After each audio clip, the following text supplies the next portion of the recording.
कहानी की शुरुआत में हम विल नाम के एक साइंटिस्ट को देखते हैं जो अल्जाइमर नामी बीमारी का इलाज ढूंढ रहा था, क्योंकि उनके पिता भी अल्जाइमर बीमारी के शिकार थे। विल का उसके पिता के अलावा इस दुनिया में और कोई नहीं था, इसीलिए वो हर हाल में अल्जाइमर नामी बीमारी की दवा बनाना चाहता था। अल्जाइमर एक ऐसी बीमारी है जिसमें धीरे धीरे मरीज की याददाश्त कमजोर होने लगती है और एंड में वो इंसान अपना नाम तक भूल जाता है। अब विल का इस दुनिया में अपने फादर के अलावा और कोई था भी नहीं, इसलिए वो अपने फादर को खुद से दूर होते नहीं देख सकता था। विल दिन रात मेहनत करके फाइनली एक दवा बना लेता है, लेकिन सबसे पहले इंसान पर इस दवा को टेस्ट करना एक रिस्की काम था, इसलिए ये दवा सबसे पहले एक फीमेल चिंपैंजी पर टेस्ट किया जाता है और जो रिजल्ट सामने आया उसने सबको हिलाकर रख दिया। इस दवा से वो फीमेल चिंपैंजी बहुत ज्यादा इंटेलिजेंट हो जाती है। विल जब उसकी इंटेलिजेंस देखता है तो उसे बहुत खुशी होती है और अब वो इस दवा को इंसानों पर इस्तेमाल करना चाहता है। विल सबसे पहले ये बात अपने सीनियर को बताता है और उसके बाद बोर्ड ऑफ मेंबर्स की एक मीटिंग रखी जाती है जहां पर वो अपनी प्रेजेंटेशन दे रहा होता है। विल की इस नई दवा से सब के सब बहुत खुश होते हैं क्योंकि इसके रिजल्ट्स बहुत ज्यादा पॉजिटिव थे। विल की प्रेजेंटेशन के दौरान दूसरी तरफ उस फीमेल चिंपैंजी को दिखाया जाता है जिसके ऊपर विल की दवा को इस्तेमाल किया गया था। वहां पर एक वर्कर आता है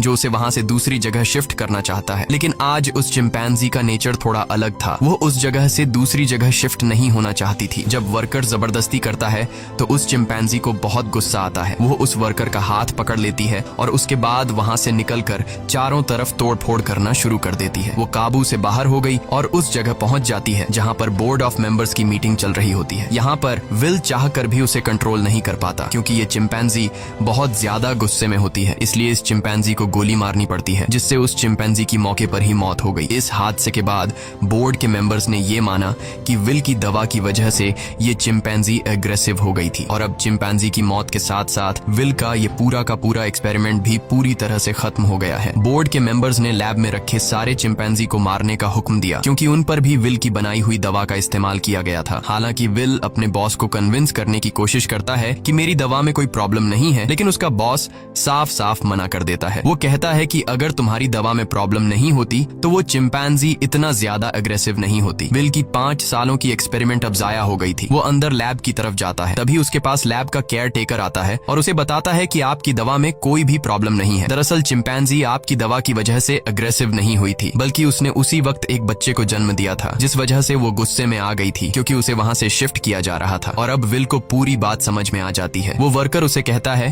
कि मैंने बॉस के कहने पर उन सारे चिंपैंजीज को मार दिया और उस बच्चे को नहीं मार पाया जो अभी अभी पैदा हुआ है। उसके बाद विल बिना किसी को बताए चुपके से उस बच्चे को अपने घर ले आता है जहाँ पर विल के फादर भी होते हैं और यहाँ पर हमें दिखाया जाता है कि ये चिंपैंजी का बच्चा छोटा तो है लेकिन उसका दिमाग इंसानों की तरह तेज है। बहुत जल्दी वो विल के पिता से घुल मिल जाता है और विल के पिता उसे नाम देते हैं सीजर। धीरे धीरे 3 साल बीत जाते हैं और अब वो चिंपैंजी का बच्चा जिसका नाम सीजर है वो बहुत ज्यादा स्मार्ट हो चुका है। वो पढ़ सकता है, गेम्स खेलता है और बिल्कुल इंसानों की तरह हर एक काम को करता है। बस वो सिर्फ एक चीज नहीं कर सकता और वो है इंसानों की तरह बोलना, पर वो इंसानों की बातचीत को अच्छी तरह से समझ सकता है। वहीं विल के पिता को दिखाया जाता है जिनकी अल्जाइमर बीमारी की वजह से दिमागी हालत काफी ज्यादा खराब हो चुकी है, यहाँ तक कि उनकी नर्स भी उनका ध्यान रखने से मना कर देती है। वो विल से कहती है कि तुम्हारे पिता को अब हॉस्पिटल की जरूरत है, घर पर उनका टेक केयर नहीं किया जा सकता। विल अपने पिता की हालत देखकर उसे बहुत दुख होता है और अगले दिन जब वो लैब में जाता है तो चुपके से उस दवा को लेकर आता है जो उसने सीजर की मॉम को और बाकी चिंपैंजीज को दी थी और ये दफा उसने स्पेशली अपने पिता के अल्जाइमर बीमारी के लिए बनाई थी। वो जानता था कि उसके पिता का बचना अब नामुमकिन है, इसलिए वो ये रिस्क लेता है और अपने पिता को अल्जाइमर की वो दवा इंजेक्ट कर देता है। विल के पिता पहले इंसान होते हैं जिनके ऊपर इस अल्जाइमर की दवा को यूज किया जाता है। विल रात भर सो नहीं पाता क्योंकि उसे डर लगता है कि कहीं उसके पिता को कुछ हो न जाए और अगली सुबह विल देखता है कि उसके पिता पियानो बजा रहे हैं। वो पूरी तरह से ठीक हो चुके हैं। विल ये देखकर बहुत खुश होता है, यानी उसकी दवा ने उसके पिता को पूरी तरह से ठीक कर दिया है। वहीं हमें सीजर को दिखाया जाता है जो खिड़की से कुछ बच्चों को साइकिल चलाते हुए देखता है। सीजर का भी मन करता है कि वो भी उन बच्चों की तरह साइकिल चलाए, इसलिए वो पड़ोस के घर में चला जाता है,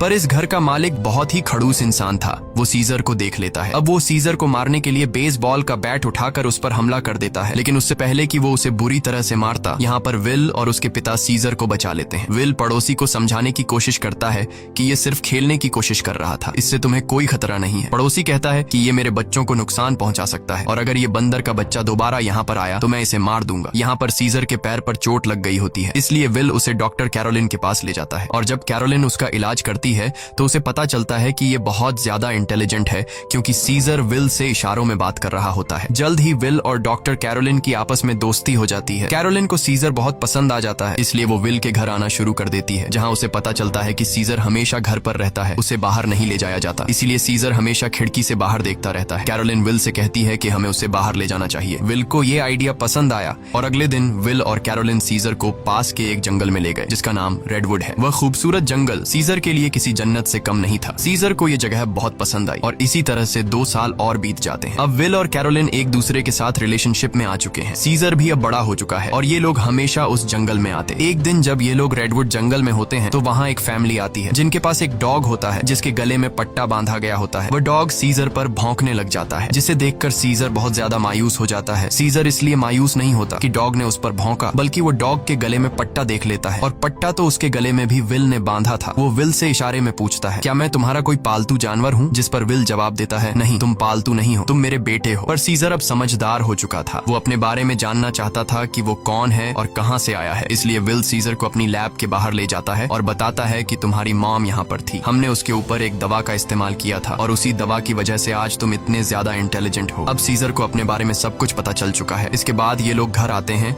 जहाँ पर विल के पिता को दिखाया जाता है, जिनकी अल्जाइमर बीमारी अब वापस पहले जैसी हो चुकी है। वो चम्मच के उल्टे तरफ से खाना खाने लगा। विल समझ गया कि अब इस दवा ने उसके पिता के दिमाग पर असर करना छोड़ दिया है। इस बात से विल बहुत परेशान होता है और जब विल काम पर गया होता है तो विल के पिता का गाड़ी चलाने का मूड हो जाता है, लेकिन अल्जाइमर बीमारी की वजह से वो भूल चुके होते हैं कि गाड़ी को ड्राइव कैसे किया जाता है। जब वो कार स्टार्ट करता है तो उसे कार कंट्रोल नहीं हो पाती, इसलिए वो सीधा जाकर अपने पड़ोसी की गाड़ी को टक्कर मार देता है। पड़ोसी जब यह सब कुछ देखता है तो वो जल्दी से बाहर आ जाता है। ये वही पड़ोसी है जिसने कुछ साल पहले सीजर को मारा था और अब वो विल के पिता को कॉलर से पकड़कर गाड़ी से बाहर निकालता है, उन्हें मारने लगता है। तभी अचानक खिड़की से सीजर की नजर उन पर पड़ती है और जब वह देखता है कि उनका पड़ोसी विल के पिता को मार रहा है तो वह अपने आप को कंट्रोल नहीं कर पाता। वो बाहर आता है और उस पर हमला कर देता है। सीजर इतना गुस्से में आ गया होता है कि वो उस पड़ोसी की उंगली काट लेता है, जिसके बाद उनका पड़ोसी विल के चिंपैंजी सीजर पर कोर्ट में केस करता है। इसीलिए कोर्ट ये फैसला करती है कि अब सीजर को घर पर नहीं रखा जा सकता। तब यहाँ एनिमल कंट्रोल टीम आती है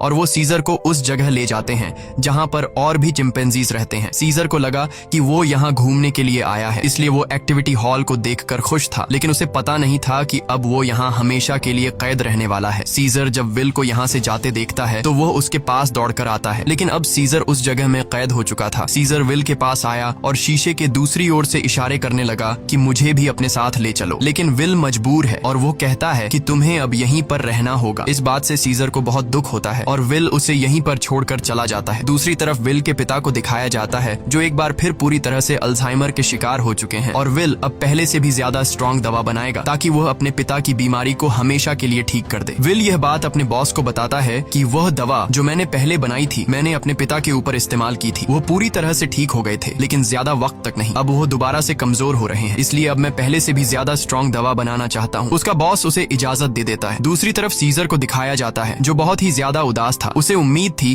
कि जल्द विल आकर उसे घर ले जाएगा। वो सामने की दीवार पर चौक से एक ड्राइंग बनाता है, जो कि उस खिड़की का नक्शा था जिससे वो अपने घर से बाहर देखा करता था। वो अपने घर को बहुत ज्यादा मिस कर रहा था। इधर विल दिन रात कड़ी मेहनत के बाद वो दवा बना लेता है। अब इस दवा को एक चिंपैंजी पर यूज करने की तैयारी की जाती है और जब दवा को उसकी बॉडी में इंजेक्ट किया जा रहा होता है तभी प्रेशर की वजह से एक पाइप निकल जाता है। वहाँ पर उनका एक वर्कर होता है जिसका नाम फ्रैंकलिन है। दवा की कुछ गैस उसकी नाक के अंदर चली जाती है क्योंकि उसने मास्क नहीं पहना होता। हालांकि उस वक्त उस पर गैस का कोई असर नहीं पड़ता और यह लोग उस चिंपैंजी के बॉडी में दवा इंजेक्ट कर लेते हैं, जिसके बाद वो चिंपैंजी बहुत ज्यादा इंटेलिजेंट हो जाता है, यानी कि उनकी यह दवा भी कामयाब हो गई। इसके बाद विल और कैरोलिन सीजर से मिलने जाते हैं, जिसे बहुत ही छोटे पिंजरे के अंदर कैद किया गया होता है। यहाँ पर सीजर के हाथ में चोट भी लगी होती है, जिससे विल को बहुत गुस्सा आता है और वहाँ के गार्ड्स को धमकी देता है कि अगर तुमने इसके साथ कोई भी गलत सलूक किया तो मैं तुम्हारे इस जगह को बंद करवा दूंगा। विल के आने से सीजर बहुत खुश था क्योंकि वो समझ रहा था कि विल आज उसे घर वापस ले जाएगा, लेकिन विल उसे कहता है कि जब तक कोर्ट मुझे इजाजत नहीं देती मैं तुम्हें घर वापस नहीं ले जा सकता। जिसके बाद विल यहाँ से चला जाता है और सीजर बहुत ज्यादा उदास हो जाता है। उसे घर की बहुत याद आती है। यहाँ उसे गंदा खाना और जेल का स्टाफ उसके साथ बहुत बुरा सलूक करते हैं। जब विल अपने घर जाता है तो देखता है कि उसके पिता की हालत बहुत ज्यादा खराब है। वो उन्हें दवा देना चाहता है पर विल के पिता मना कर देते हैं। वो कहते हैं कि अब मेरा वक्त आ चुका है और उसके बाद विल के पिता की डेथ हो जाती है। विल अपने पिता की डेथ से पूरी तरह से टूट जाता है और अब सीजर के अलावा उसका कोई भी नहीं है। वो उसे अपना बेटा मानता है, इसलिए वो बहुत सारे पैसे लेकर उस जगह जाता है जहाँ पर सीजर को कैद किया गया है। वहाँ का जो हेड होता है विल उसे उन्हें बहुत सारे पैसे देता है और कहता है कि मैं सीजर को अपने साथ ले जाना चाहता हूँ। उस जगह का हेड इतने सारे पैसे देखकर विल की बात मान जाता है। विल सीजर के पास आया और उसे अपने साथ चलने को कहा, लेकिन सीजर दरवाजा बंद कर देता है क्योंकि अब वो विल के साथ नहीं जाना चाहता। हालांकि सीजर को विल से बिछड़ने का दुख तो था, लेकिन अब वो किसी का पालतू बनकर जिंदगी नहीं गुजारना चाहता था। वो अपने साथ साथ उस जगह में बंद बाकी चिंपैंजीज को भी आजाद देखना चाहता था, जिसके बाद विल को लौटना पड़ता है। रात को उस जगह काम करने वाले एक लड़के के कुछ दोस्त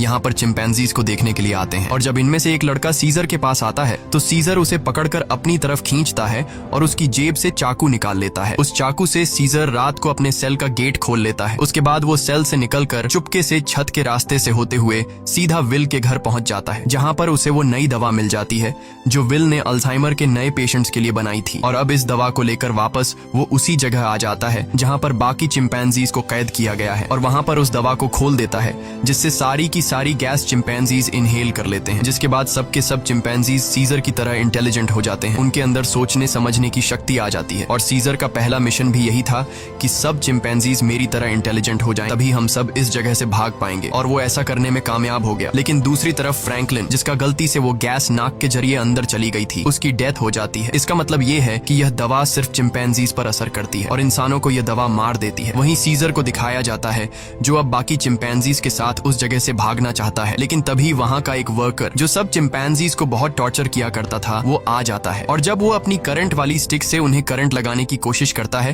तो सीजर उसका हाथ पकड़ लेता है। वो कहता है कि अपने गंदे हाथ मुझसे दूर रखो और यहाँ पर पहली बार सीजर बोलता है नो। इसके बाद सीजर उसे पंच मारकर वहीं पर गिरा देता है और बाकी सब चिंपैंजीज को आजाद कर देता है। वो वर्कर उठकर एक बार फिर से अपनी इलेक्ट्रिक स्टिक लेकर उनकी तरफ बढ़ता है, लेकिन सीजर उस पर प्रेशर से पानी खोल देता है, जिससे उसे करंट लगने से उसकी मौत हो जाती है। इसके बाद सीजर सब चिंपैंजीज को लेकर पास के एक जू में पहुंच जाता है। वो वहां के सभी चिंपैंजीज को आजाद करके अपनी टीम में शामिल कर लेता है और अब ये सब के सब विल की लैब में पहुंच जाते हैं। वहां पर भी बहुत सारे चिंपैंजीज होते हैं, ये उन्हें भी आजाद कर देते हैं और अब इन सब की एक टीम बन चुकी है। वहीं विल, जिसे सीजर की बहुत ज्यादा याद आती है, वह उस जगह कॉल करता है जहां पर सीजर को कैद कर रखा गया था, पर उसका कॉल कोई रिसीव नहीं करता। इसलिए वह जल्दी से कैरोलिन के साथ वहां पर पहुंच जाता है। वो देखते हैं कि यहाँ पर तो एक भी चिंपैंजी मौजूद नहीं। तभी उन्हें एक जख्मी वर्कर दिखाई देता है। विल उससे पूछता है कि यहाँ पर क्या हुआ। वह बताता है कि तुम्हारा सीजर सबको अपने साथ ले गया और वह पहली बार बोला भी था। ये सुनकर विल बहुत ज्यादा परेशान हो जाता है और अब वह समझ जाता है कि सीजर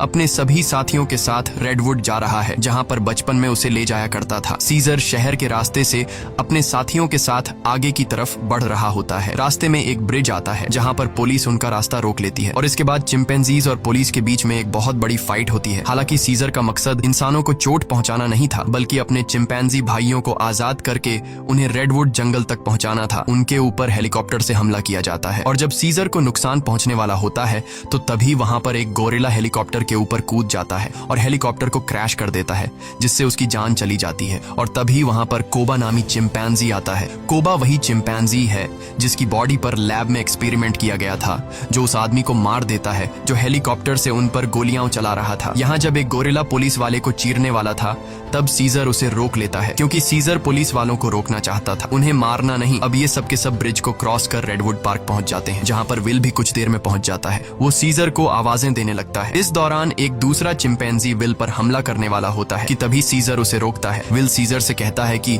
तुम मेरे साथ घर चलो, नाराजगी छोड़ दो, नहीं तो पुलिस तुम सबको मार देगी। सीजर विल को अपने गले लगाता है और उसके कान में कहता है कि अब यही मेरा घर है। और विल समझ जाता है कि सीजर को उसकी दुनिया मिल चुकी है, वह उसके साथ लौट कर नहीं आएगा। विल सीजर से कहता है ठीक है, ये तुम्हारी जिंदगी है, जी लो इसे। जिसके बाद विल सीजर को यहीं छोड़कर चला जाता है। अब सीजर और उसके साथियों की यह एक नई दुनिया है और सीजर इन सब का लीडर है। वहीं हमें विल के पड़ोसी को दिखाया जाता है जिसकी उंगली सीजर ने काटी थी और अचानक उसकी नाक से खून निकलने लगता है। दरअसल फ्रैंकलिन, जो विल का कोलीग था जिसने एक्सपेरिमेंट के दौरान गैस इनहेल कर ली थी, वो ये सब कुछ बताने के लिए विल के घर आया था। लेकिन विल घर पर न होने की वजह से फ्रैंकलिन उसके पड़ोसी के पास गया। अचानक उसे खांसी आई जिससे खून के छींटे उसके ऊपर गिर गए और अब ये भी उस वायरस से इन्फेक्टेड है। दरअसल ये एक पायलट होता है जो कि इंटरनेशनल फ्लाइट्स उड़ाता है। इसका मतलब ये वायरस पूरी दुनिया में फैला देगा जिससे पूरी दुनिया बदल जाएगी, और होता भी ऐसा ही है। इस मूवी का सेकंड पार्ट 2014 में आया था जिसमें दिखाया जाता है कि वायरस को फैले हुए आज 10 साल हो चुके हैं और दुनिया से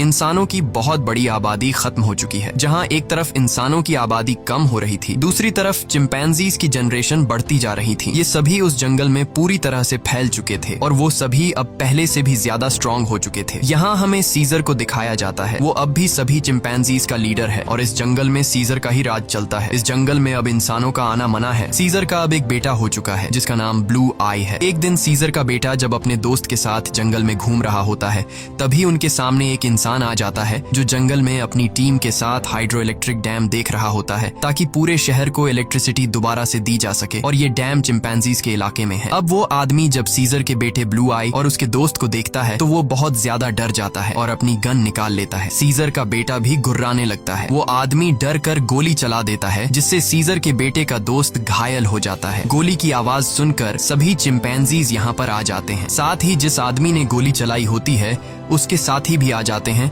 जो यहाँ पर डैम ढूंढ रहे होते हैं। चिंपैंजीज उन्हें मारना चाहते हैं। वो सब उन लोगों पर बहुत ज्यादा गुस्सा होते हैं। तभी इंसानों के ग्रुप का लीडर आगे आता है जिसका नाम मैल्कम है। वो सीजर से बात करता है। वो उसे बताता है कि हम यहाँ पर किसी को नुकसान पहुँचाने के लिए नहीं आए, हम तो बस यहाँ सिर्फ शहर की बिजली ठीक करने के लिए डैम ढूंढ रहे हैं। सीजर उससे कहता है चलो ठीक है, इस बार तुम आ गए लेकिन दोबारा यहाँ पर मत आना, तुम सब यहाँ से चले जाओ। अब वो सब के सब यहाँ से चले जाते हैं और इन्हीं चिंपैंजीज में जो कोबा होता है जिसके ऊपर कभी इंसानों ने एक्सपेरिमेंट्स किए थे, जो इंसानों से बहुत ज्यादा नफरत करता है, वो सभी चिंपैंजीज से कहता है कि इंसान दोबारा से हमारे इलाके में आ गए हैं, वो हमें फिर से नुकसान पहुंचाएंगे, इसलिए इंसानों को हमें अपनी ताकत दिखानी होगी। और सीजर भी अब उसकी बातों में आ जाता है और ये सब तय करते हैं कि ये इंसानों की बस्ती में जाएंगे।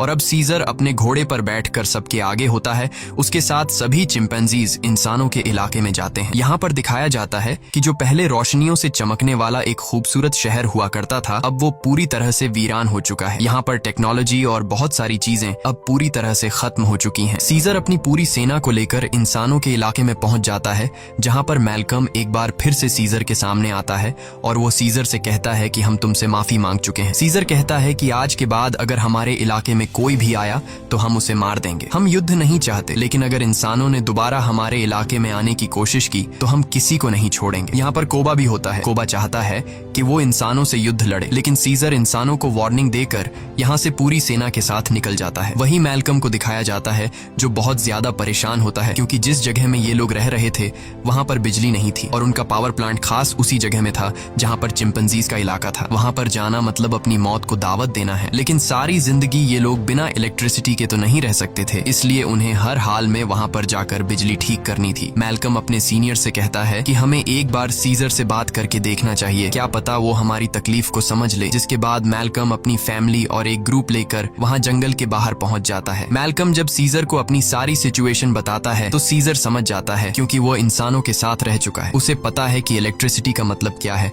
और इंसानों के लिए वो कितनी जरूरी है। सीजर कहता है ठीक है, तुम लोग अंदर आ सकते हो, मगर एक शर्त पर, तुम्हें सारे हथियार हमारे हवाले करने होंगे। मैल्कम मान जाता है और अब अपनी टीम के साथ वो उस जगह पहुंच जाता है जहां पर पावर प्लांट है और इसके बाद ये लोग वहां पर काम करना शुरू कर देते हैं। मैल्कम की वाइफ और उसका बेटा चिंपैंजीज के बच्चों से बहुत जल्दी घुल मिल जाते हैं और जब ये लोग पावर प्लांट पर काम कर रहे होते हैं तभी एक चिंपैंजी को वहां पर छुपी हुई एक गन मिलती है और वो गन सीधा वो लेकर जाता है सीजर के पास। और जब सीजर को पता चलता है कि इंसान अपने साथ छुपाकर यहाँ पर गन लाए हैं तो उसका गुस्सा एक बार फिर से भड़क जाता है और वो मैल्कम और उसके साथियों से कहता है तुम जंगल छोड़कर चले जाओ। लेकिन तभी सीजर को पता चलता है कि उसकी पत्नी जो बहुत लंबे समय से बीमार थी, मैल्कम की पत्नी ने उसे दवा दी थी जिससे अब वो पूरी तरह से ठीक हो गई। ये देखकर सीजर इंसानों को एक और मौका देता है। वो कहता है तुम्हारे पास एक दिन और है, तुम इस पूरे पावर प्लांट को ठीक कर सकते हो और इसके बाद यहाँ से चले जाना। दरअसल मैल्कम का एक साथी जो कभी एक पुलिस ऑफिसर हुआ करता था, उसे चिंपैंजीज पर बिल्कुल भरोसा नहीं है। वो उनसे नफरत करता है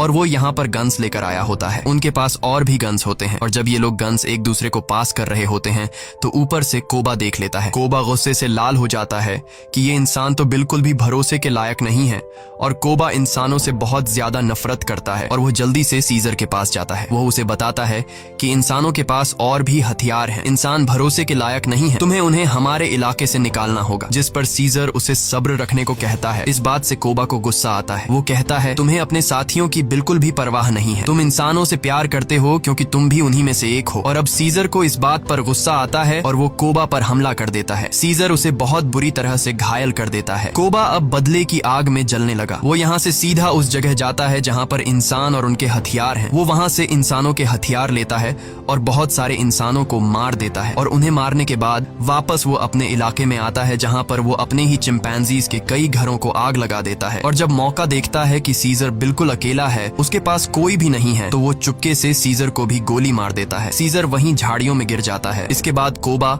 अब सभी चिंपैंजीज के पास जाता है और कहता है, इंसानों ने हमारे घर जला दिए और हमारे लीडर सीजर को भी मार दिया। वो हम पर हमला कर रहे हैं, हमें उन्हें सबक सिखाना होगा। कोबा इंसानों के खिलाफ युद्ध का ऐलान कर देता है। साथ ही वो यह भी ऐलान करता है कि अब मैं तुम सब का लीडर हूँ। इसे सब लीडर मान लेते हैं और इंसानों से युद्ध लड़ने के लिए तैयार हो जाते हैं। दूसरी तरफ इंसानों को दिखाया जाता है जहाँ उनके घरों में अब लाइट आ चुकी होती है क्योंकि पावर प्लांट ठीक हो चुका है। वो सब एक साथ मिलकर एंजॉय कर रहे होते हैं। वहीं कोबा अपनी पूरी सेना के साथ उस जगह पहुंच जाता है जहां पर इंसानों के हथियार हैं। सबसे पहले ये चिंपैंजीज इंसानों के हथियार को लूटते हैं और इसके बाद उन्हीं हथियारों से इंसानों के ऊपर हमला कर देते हैं। कई इंसानों को मार दिया जाता है। यहाँ पर वो छोटा चिंपैंजी भी होता है जिसे जंगल में एक इंसान ने गोली मारी थी और अब कोबा उसे हथियार देता है और कहता है, तुम्हें इंसानों को मारना होगा। पर वह मना कर देता है क्योंकि सीजर ने उसे सिखाया था कि कभी भी किसी भी इंसान पर बिना वजह हमला मत करना। और जब वो बच्चा कोबा का ऑर्डर नहीं मानता तो कोबा उसे मार देता है। साथ ही जो चिंपैंजीज उसका हुक्म नहीं मानते वो उन्हें कैद कर लेता है। वही जंगल में मैल्कम और उसकी वाइफ शहर की तरफ आ रहे होते हैं। तभी वहाँ पर उन्हें सीजर दिखता है जो बहुत बुरी तरह से घायल होता है। वो सीजर को अपनी गाड़ी में बैठाकर